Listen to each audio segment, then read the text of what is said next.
Hello friends, आप सभी का स्वागत है यूके एकेडमी प्लेटफॉर्म पर। मैं राजीव सिंह आप सभी को कंप्यूटर ब्लॉक डायग्राम स्ट्रक्चर के बारे में डिस्कस करेंगे।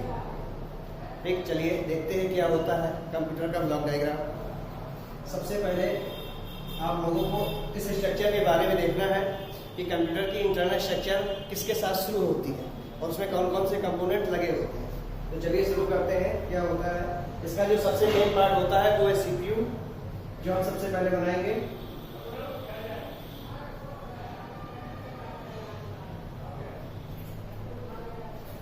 ठीक, इसमें दो यूनिट्स होती हैं, एक है इनपुट डिवाइस और दूसरी होती है आउटपुट डिवाइस। इनपुट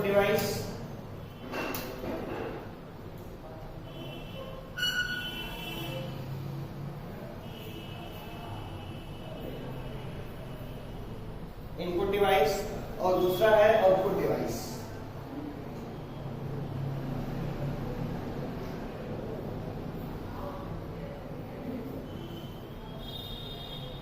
ये इसकी सबसे दो अहम डिवाइसेस होती हैं। इसके बाद इसमें तीसरी होती है मेमोरी यूनिट्स, जिसे हार्ड डिस्क कहते हैं, और एक होती है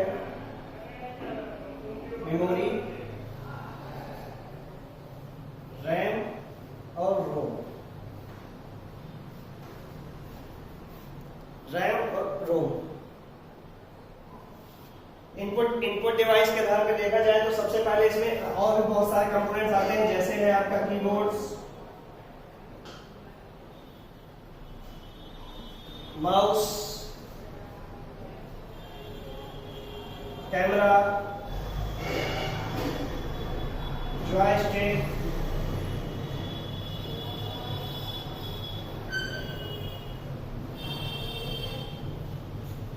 इसके अलावा और भी बहुत सी डिवाइसें हैं। इसी प्रकार से आउटपुट डिवाइस के बारे में बात करते हैं तो आउटपुट डिवाइस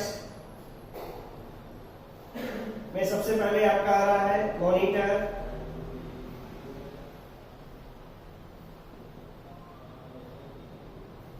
प्रिंटर,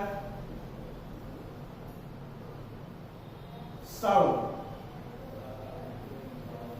ठीक, सबसे पहले हम बात करेंगे इनपुट डिवाइस की। इनपुट डिवाइस क्या होती है? इनपुट डिवाइस ऐसी डिवाइस होती है जिसके द्वारा कंप्यूटर को निर्देशित किया जाए, निर्देश दिया जाए।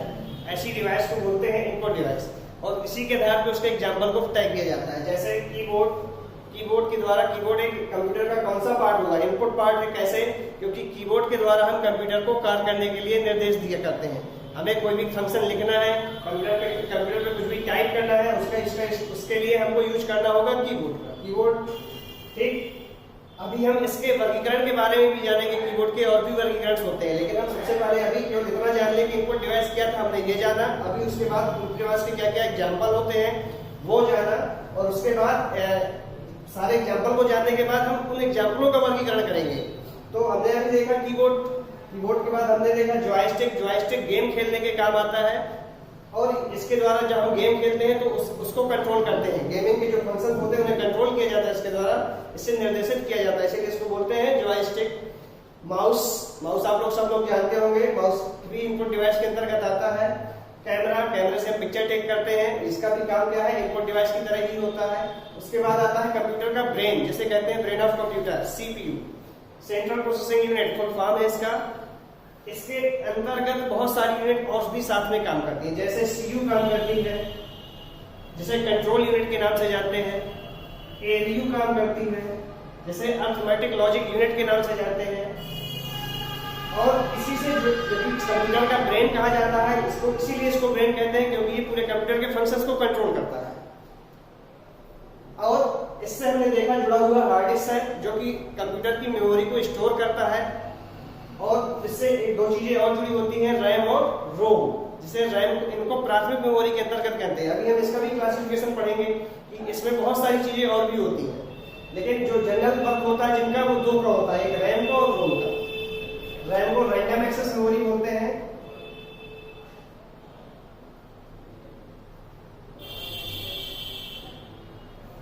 और रोम को रीड ओनली मेमोरी बोलते हैं।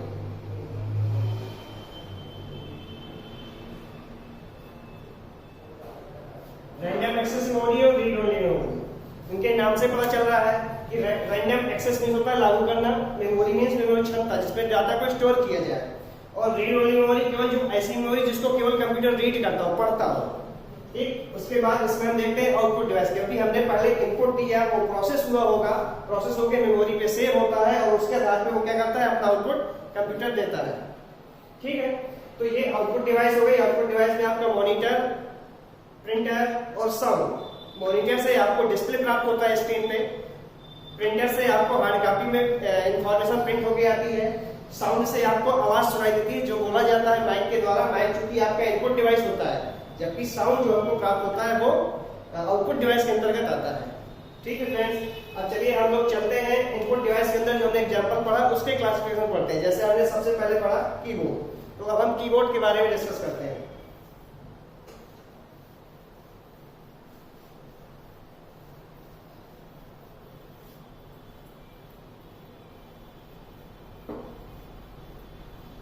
जैसे कि आप सभी ने देखा होगा, कंप्यूटर किसी एक कंपोनेंट का नाम नहीं है।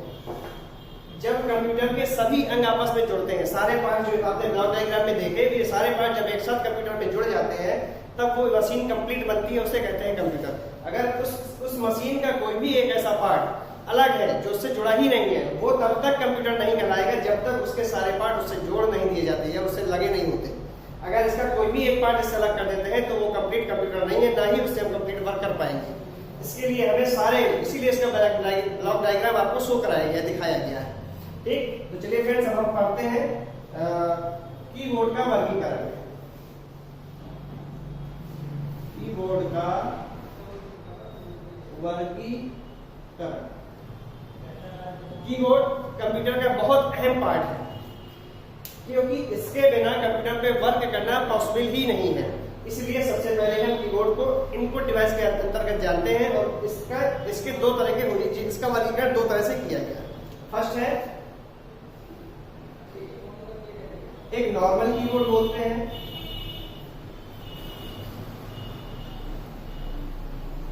और दूसरा है मल्टीमीडिया कीबोर्ड। ठीक फ्रेंड, तो इसमें दो तरह के होते हैं, नॉर्मल कीबोर्ड और मल्टीमीडिया के। दोनों का साइज भी देखा जाए तो एक तरह से अलग अलग होता है, हल्का फुल्का डिफरेंस होता है दोनों की। सबसे बड़ी इसकी पहचान दोनों में ये है कि दोनों के वर्क करने में जो फंक्शन होते हैं वो अलग अलग होते हैं। ये नाम से पता चल रहा है नॉर्मल है तो नॉर्मल काम करता है, जो जनरल कीबोर्ड का काम है। मल्टी काम क्या होता है, मल्टी का मतलब बहुत सारे फंक्शन उसमें डायरेक्ट एक्सेस करने के लिए दिए होते हैं। नॉर्मल कीबोर्ड की जो कीज होती हैं वो मिनिमम होती हैं, मिनिमम की ये होती है 101 से लेकर के 103 तक, 103 कीज तक। किसी भी कीबोर्ड में कम से कम 101 कीज होती है, या जो नॉर्मल में 103 तक जाती हैं। वो मल्टीमीडिया की बात करते हैं तो इसमें 103 के बाद से लेकर के 115, 120 डॉट डॉट डॉट ये और भी हो सकती है, क्योंकि इसकी मैक्सिमम की कोई लिमिट नहीं है। मिनिमम की तो है कि 103, 105 से ऊपर होंगी, लेकिन मैक्सिमाइज कितनी होंगी ये ऑप्शन, ये फंक्शन पे डिपेंड करता है। उस कीबोर्ड में कितने फंक्शन अभी तक दिए जा चुके हैं। तो चूंकि इनकी कीज में अंतर है, कीज का अंतर है, तो इनके प्राइस का भी अंतर होगा, इनका फंक्शन का भी अंतर होगा। ठीक है, तो जनरल वर्क में हम देखते हैं ज्यादातर जगह पर कीबोर्ड नॉर्मल लगा होता है, लेकिन अपनी सुविधा के आधार पर उसे मल्टीमीडिया कीबोर्ड को भी लगाया जा सकता है। ठीक, लगाते हैं, क्योंकि प्राइस का फर्क होता है इसलिए सारे लोग एक्सेस नहीं करते उस चीज को। लेकिन इनके वर्क करने पे हम देखें तो जो जनरल वर्क है वो आपके इससे भी होगा और इससे भी, लेकिन बहुत से मल्टी फंक्शन जो होते हैं जो हम इसके द्वारा करते तो हैं, लेकिन वो अंदर होते हैं, अब ऑप्शंस के अंदर जाके करना होता है। इसमें वो डायरेक्ट एक्सेस करने के लिए दिए होते हैं। आपने देखा होगा बहुत से जो फोन आते हैं, जैसे पहले नॉर्मल फोन आता था, उसके बाद मल्टीमीडिया फोन आया, तो नॉर्मल फोन और मल्टीमीडिया फोन में ऐसा है कि बात तो सारी में होती है, चाहे आप नॉर्मल की मोबाइल से करें या मल्टीमीडिया फोन से करें, लेकिन फंक्शन का अंतर है। नॉर्मल फोन में आप वीडियो शूट करते भी थे या प्ले करते थे तो अंदर जाके ऑप्शन से करना पड़ता था। मल्टीमीडिया फोनों में आपको डायरेक्ट बहुत सारे ऑप्शन है, आप बटन दबाते हैं प्ले हो जाता है, बटन दबाते हैं पॉज हो जाता है, बटन दबाते हैं म्यूट हो जाता है। वही सब चीजें इसमें आ गई है, इसकी वजह से इसको मल्टीमीडिया कीबोर्ड के नाम से जानते हैं और इसको नॉर्मल कीबोर्ड के नाम से जानते हैं। ठीक फ्रेंड्स, अब हम बात करते हैं सेकेंड इनपुट डिवाइस माउस की। देखते हैं माउस का वर्गीकरण। माउस का वर्गीकरण। ठीक, आप सभी जानते होंगे, देखा भी होगा, कंप्यूटर का माउस जो होता है वो रियल में माउस की तरह ही होता है, इसीलिए उसका नाम माउस रखा गया। जो राइट होता है चूहा, चूहा का ही नाम, चूहे के आधार पे उसको रखा गया माउस।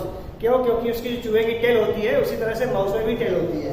ठीक, आपने देखा हो या ना देखा हो, इसको देख लीजिए, ऐसा होता है ये।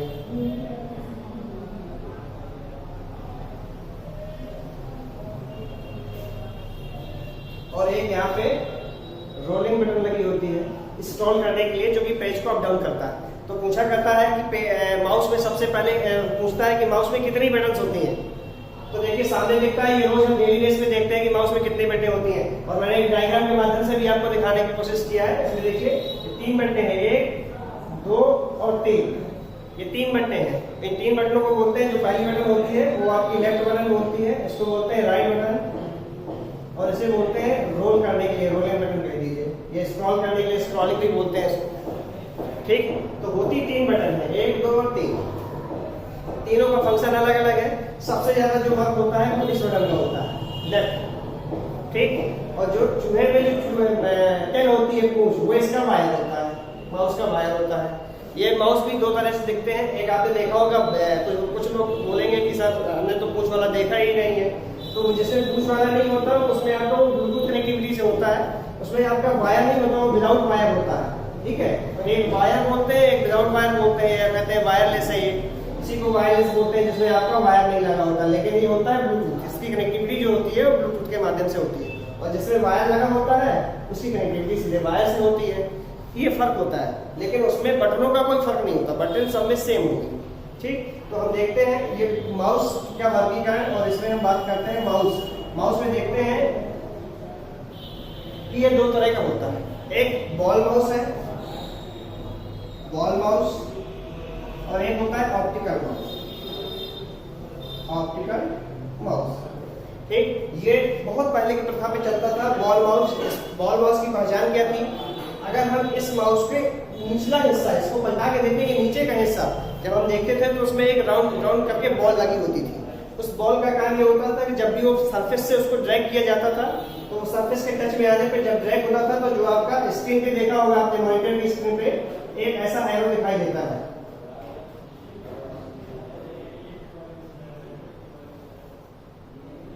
एक ऐसा एरो दिखाई देता है जिसे पॉइंटर कहते हैं। ये पॉइंटर तभी ड्रैग होता है, ये स्क्रीन पे तभी मूव करता है जब हम इस माउस से इसको हिलाते हैं। ठीक फ्रेंड्स, तो चलिए हम बात करते हैं। आपको सबसे पहले आइडेंटिफाई करना चाहिए कि बॉल माउस क्या है। तो बॉल माउस की आइडेंटिफिकेशन ये है कि आप माउस को पलटा के देखेंगे तो उसके तले पे जो है नीचे तरफ बॉल लगी होगी, इसलिए उसको कहते हैं बॉल माउस। आज की आधुनिक युग में आज इसका यूज नहीं किया जा रहा बॉल माउस का, आज यूज किया जा रहा है ऑप्टिकल माउस का। ऑप्टिकल माउस चूंकि इससे बेटर है, इसकी परफॉर्मेंस बेटर है, इसलिए आज के आधुनिक युग में बॉल माउस का यूज नहीं कर रहे हैं हम लोग यूज करते हैं ऑप्टिकल माउस का। ऑप्टिकल माउस जो होता है वो उसको आइडेंटिफिकेशन करने के लिए उसमें लेजर किरणें निकलती हैं।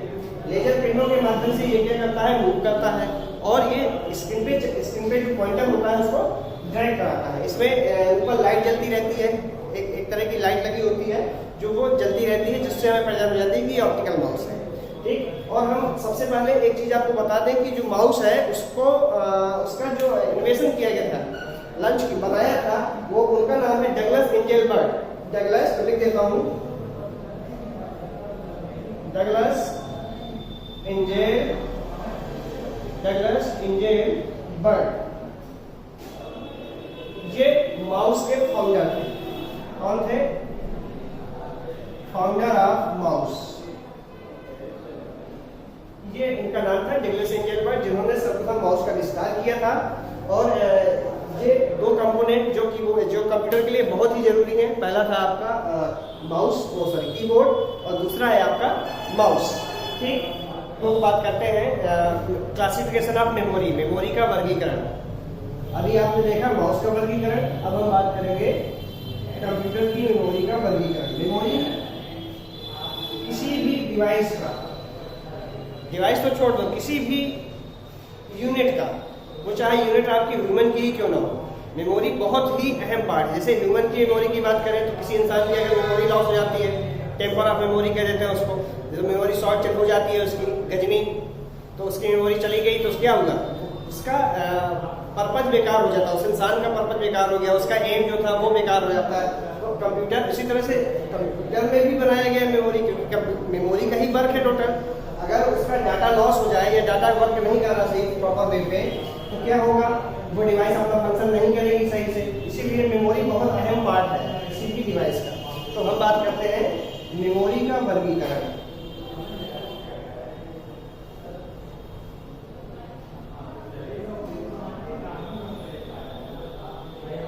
ठीक, तो कंप्यूटर में जो मेमोरी होती है वो दो प्रकार की होती है। कैसे? दो प्रकार की होती है। फर्स्ट, प्राइमरी मेमोरी, और सेकेंड मेमोरी को बोलते हैं हम लोग, सेकेंड मेमोरी बोलते हैं इसको।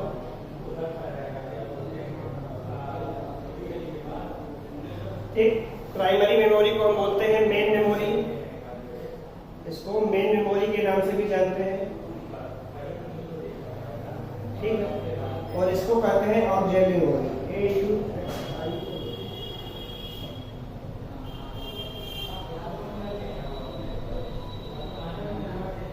ठीक, ये दो नाम से जाना जाता है। पेपर में अक्सर पूछता है सेकेंडरी मेमोरी को हिंदी में द्वितीयक मेमोरी के नाम से जानते हैं। द्वितीयक मेमोरी को कह देता है और किस नाम से जाना जाता है? द्वितीयक मेमोरी को और किस नाम से जानते हैं? Auxiliary memory. सही बोले, बिल्कुल। प्राइमरी मेमोरी को बोलते हैं, प्राइमरी को हिंदी में बोलते हैं प्राथमिक मेमोरी, प्राथमिक मेमोरी को बोलते हैं मेन मेमोरी, मेन मेमोरी के नाम से जानते हैं। तो अब हम बात करें मेन मेमोरी के अंतर्गत भी बहुत सारी मेमोरियां होती हैं। जैसे कौन कौन सी होती है? मेन मेमोरी को मुख्यतः दो पार्ट में बांटा गया है। जैसे कहते हैं वोलाटाइल और नॉन वोलाटाइल। वोलाटाइल और नॉन वोलाटाइल। वोलाटाइल में हिंदी में बोलते हैं उड़ जाने वाली, और नॉन वोलाटाइल को बोलते हैं ना उड़ने वाली। उड़ जाने का मतलब जिससे डाटा कुछ समय तक रहे और उसके बाद रिमूव हो जाए। नॉन वोलाटाइल का मतलब डेटा हमेशा उस पर बना रहे। तो वोलाटाइल में जैसे आपका आता है फर्स्ट रैम, और इसमें आता है नॉन वोलाटाइल में रोम। ठीक, तो रैम रैंडम एक्सेस मेमोरी, मैंने आपको बताया था कि रैंडम एक्सेस मेमोरी का मतलब कंप्यूटर में डाटा जो होता है वो वोलाटाइल के अंतर्गत आता है। रैम आपके डेटा को स्टोर तो करता है, लेकिन किस प्रकार से? वोलाटाइल के रूप में, अर्थात कुछ क्षणिक होता है, कुछ देर के लिए। जैसे आप कट कॉपी पेस्ट करते हो, या तो जब आप कट कॉपी करते हैं तो नेटवर्क कुछ क्षण के लिए स्टोर हो जाता है ना कहीं, तभी तो पेस्ट हो पाता है। वो कहाँ हो जाता है स्टोर? रैम में। इसको रैंडम एक्सेस मेमोरी के नाम से जानते हैं जी। रोम रीड ओनली मेमोरी, आपका बायोस है, जैसे कंप्यूटर में बहुत सारी चीजें पहले से प्री लोडेड होती हैं, वो क्षणिक नहीं होती। वो जब सिस्टम बनाया जा रहा है, जब रोम को बनाया गया होगा, तब उसमें वो डाटा सॉफ्टवेयर लोड किया गया, उस पर वो मेमोरी लोड कर दी गई और वो हमेशा उस पर पड़ी रहती है। इसीलिए इसको कहते हैं रीड ओनली मेमोरी, यानी कंप्यूटर केवल उस डाटा को रीड करने का काम करता है। जैसे इसके अंतर्गत बायोस आता है, बायोस में बहुत सारा डाटा पड़ा होता है जो कंप्यूटर के लिए बहुत जरूरी है। ठीक है, तो रैम भी कई पार्ट्स में होता है, इसके भी कई सारे वर्गीकरण होते हैं। तो रैम की बात करें तो इसमें देखिए एस रैम और डी रैम। एस रैम को बोलते हैं static random access memory, D RAM को बोलते हैं डायनेमिक रैंडम एक्सेस मेमोरी। ये DDR1, DDR2 इस तरह से करके आती है। इसका आपको बता ही दिया मैंने, रीड ओनली मेमोरी। ठीक, जो डाटा को रीड करने का काम आता है। इसके बाद हम बात करते हैं सेकेंडरी मेमोरी की। सेकेंडरी मेमोरी कंप्यूटर का डाटा स्टोर करने के काम आता है। इस मेमोरी का काम कंप्यूटर के डेटा को स्टोर करके रखना है, परमानेंट डेटा को स्टोर कर रखना है। ठीक है, इसे परमानेंट, इसको इस सेकेंडरी स्टोरेज डिवाइस को बोलते हैं परमानेंट डिवाइस भी बोलते हैं, परमानेंट मेमोरी डिवाइस भी बोलते हैं। और जबकि प्राइमरी मेमोरी को बोलते हैं टेम्परेरी, एक नाम से और जानते हैं इसको, जिसको कहते हैं टेम्परेरी मेमोरी। कभी भी क्वेश्चन पूछता है कि टेम्परेरी मेमोरी का कंप्यूटर की कौन सी मेमोरी होती है, तो कौन सी होती है? Primary memory. ठीक दोस्त, इसके बाद हम बात करते हैं द्वितीयक मेमोरी, जिसको ऑक्सिलरी मैंने बताया आप लोगों की, ऑक्सिलरी मेमोरी के नाम से जानते हैं। इसका वर्गीकरण करते हैं। इसमें सबसे पहले आता है आपका हार्ड डिस्क, आपने में सुना होगा hard disk, pen drive, floppy,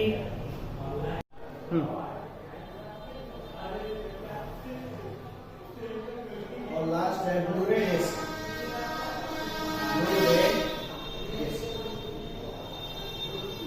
ये जितने भी आपको डिवाइसेस दिखाई दे रही हैं, ये सारी डिवाइसेस परमानेंट डेटा को स्टोर करती हैं और ये डेटा तब तक अपने पास सेव रखती हैं जब तक हम इस डेटा को रिमूव नहीं करते।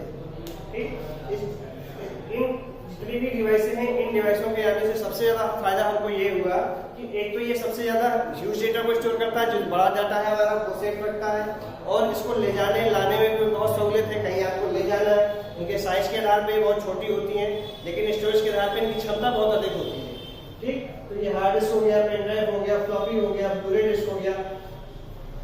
पेन ड्राइव बहुत ही छोटी डिवाइस होती है, आपने देखा होगा, उसको कैरी करना बहुत ही आसान है, डेटा ले जाना बहुत ही आसान है, कहीं भी आप इसको डेटा को यूज कर सकते हैं। इस पेन ड्राइव के माध्यम से मोबाइल में भी यूज कर सकते हैं, मोबाइल का भी डेटा आसानी से लिया जा सकता है। ये सारी चीजें जो है आने से हमारा जो है IT सेक्टर में काफी इसका उपयोगिता समझ में हमको आई और आज हम उसका उपयोग कर भी रहे हैं। ठीक, तो दोस्तों हम लोग बात करते हैं कि ये जो डिवाइसेस है, ये सारी की सारी डिवाइसेस डाटा को स्टोर करती हैं, तो स्टोर यूनिट्स होगी। कंप्यूटर जैसे हर चीज को नापने का एक मानक होता है, कपड़े को मापते हैं मीटर से, दूध को मापते हैं लीटर से, क्योंकि वो क्या है उसकी कैपेसिटी को मापता है। इसी तरह से जिनका हमने भी जिक्र किया डिवाइसों का, ये डिवाइसें भी अपने डेटा को स्टोर करती हैं। तो डेटा स्टोर करती हैं तो किस तरह से करती होंगी, इनके भी कोई मानक होंगे, तो हम उन मानक को बोलते हैं यूनिट। और हम कंप्यूटर की मेमोरी मापने की यूनिट्स के बारे में हम चर्चा करते हैं लोगों से कि कौन कौन सी मेमोरी यूनिट्स होती हैं और कितना डाटा स्टोर करती हैं। ठीक है दोस्तों, तो चलिए हम बात करते हैं कंप्यूटर यूनिट्स के बारे में।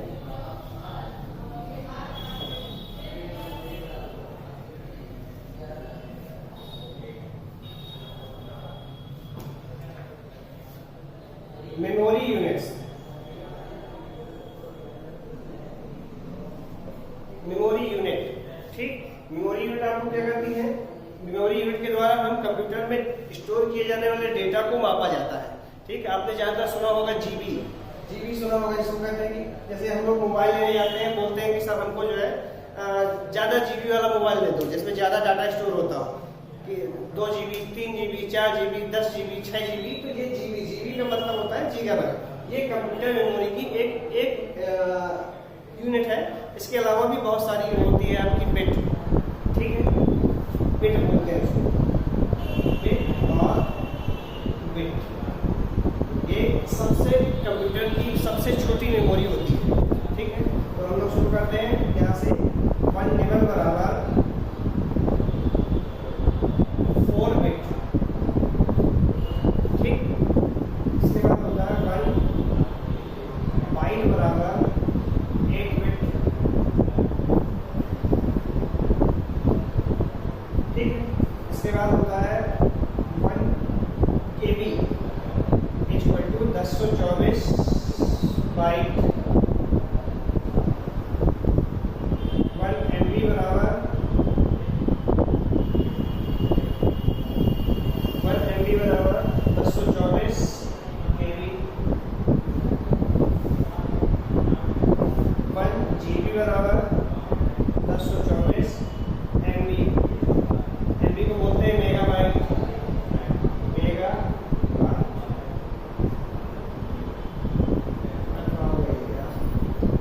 1 मेगाबाइट।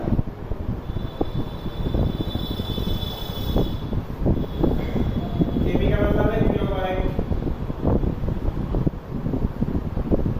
ठीक, इसके बाद 1 GB के बाद आता है आपका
यहाँ साइड पे लिख देते हैं बगल में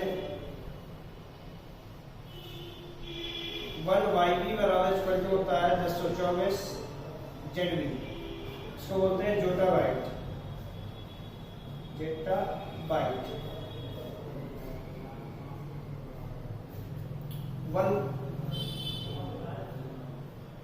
1BB इक्वल टू होता है 1024 YB। इसको बोलते हैं योटा बाइट, योटा बाइट। और बीबी का मतलब होता है ब्रोंटो, ब्रोंटो बाइट, बीबी का मतलब होता है। तो ये अभी जो देखा जाए तो अभी हमारे पास जो मेमोरी यूनिट्स उपलब्ध है या डिवाइस उपलब्ध है वो टीबी तक उपलब्ध है, ठीक है। 1 TB, 2 TB, 3 TB, 4 TB। तो जब हमारे पास 1024 TB हो जाएगा, जब हमारे पास 1024 TB का मतलब टेराबाइट हो जाएगा, जब डाटा स्टोर करने की क्षमता इतनी हो जाएगी तब हमारे पास एक डिवाइस कहलाएगी 1 PB की, अर्थात 1 पेटाबाइट की, ठीक है। तो अभी हमारे पास प्रेजेंट की बात करें तो हम लोग हमारे पास जो मेमोरी यूनिट्स उपलब्ध है, डिवाइसेस उपलब्ध है, वो टेराबाइट में उपलब्ध है। आपने अक्सर देखा होगा लैपटॉप वगैरह का जब एंटरप्राइज आता है या उसका कॉन्फ़िगरेशन चेक करते हैं हम लोग, उसमें दिया रहता है 1 टेराबाइट का हार्ड डिस्क है, 2 टेराबाइट का हार्ड डिस्क है। तो यहाँ पे टेराबाइट होने का मतलब है कि आपके पास उसमें 1024 GB, अगर 1 टेराबाइट की बात कर रहा है तो अर्थात उसमें 1024 GB का स्टोरेज उपलब्ध कराया गया है, ठीक है। और 1024 GB का स्टोरेज अभी मोबाइल पे नहीं है, ये कंप्यूटर पे जो डिवाइस आ रही है उन पर उपलब्ध है, ठीक है। मोबाइल पे आपने देखा होगा कि अभी हम लोग GB पे चल रहे हैं। GB का मतलब उसमें दिया रहता है 6 GB, 8 GB, 10 GB, 128 GB, जबकि हमको अभी कहाँ तक पहुंचना है 1024 GB तक। जब हमारे पास 1024 GB का डाटा स्टोर करने की क्षमता उपलब्ध हो जाएगी वहाँ पर, तो फिर हम बात करेंगे टेराबाइट, उसको हम बोलने लगेंगे 1 टेराबाइट का, ठीक। तो मोबाइल गैजेट्स में जो भी आ रहा है, जो इस तरह की डिवाइसेस आ रही है उनमें डेटा उपलब्ध कराने के लिए केवल और केवल हमारे पास अभी GB पर उपलब्ध है, ठीक है। GB में डेटा स्टोर कर सकते हैं, ना कि टेराबाइट में, ठीक है दोस्तों। इसमें आप लोगों को कोई दिक्कत तो इसमें कंफ्यूज होने की बात नहीं है। और इससे एग्जाम के पर्पज से बहुत ही जरूरी है।